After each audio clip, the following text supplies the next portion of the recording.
What if I told you that everything you believe about reality is not reality itself, but a story your brain invented? Not a glitch, not a mistake, but a survival tool. Stay with me, because by the end of this video, you'll see that illusion is not your enemy. It's your greatest weapon. We often imagine reality as fixed, out there, solid, objective, but your mind is not a camera. It's a weaver. Every sight, every sound, every thought gets stitched together into a story. That story feels real, but it's not the raw truth. Think of your beliefs. Some act like chains, holding you down.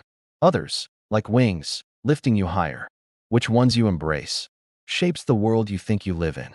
Now, don't mistake illusion for lies. An illusion is more like a filter.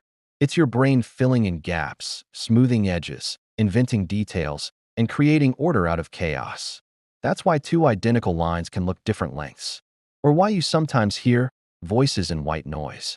Your brain hates gaps. It would rather invent reality than admit uncertainty. And it doesn't stop at your senses. It reaches into your beliefs, your politics, even your identity.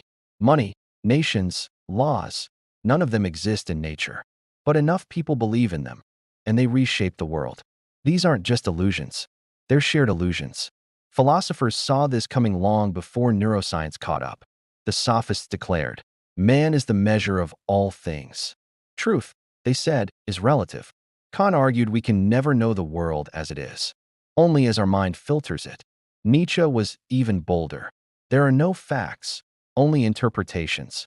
And today, science agrees. Your brain isn't a mirror. It's an artist, painting over sensory fragments, turning static into story. Let's go under the hood. Your retina? It doesn't record. It pre-processes. It emphasizes edges, throws away half the raw data, and lets your brain guess the rest. That's why you never notice your blind spot. The brain just paints over it. Sometimes it cross-wires information, like in synesthesia, where sound becomes color. And then there are shortcuts. Confirmation bias. You search for what proves you right. Optimism bias. You underestimate risks. Dunning-Kruger. The less you know, the more you think you know. These are not bugs. They're features. Evolution built them in so you could act, decide, and survive without being paralyzed by too much truth. Our ancestors understood illusion differently. Ancient myths weren't lies. They were sacred fictions that held tribes together. Eastern philosophies called the world Maya, a grand illusion we must see through. Then came the Enlightenment, which tried to strip illusions away with science. And now, we're circling back.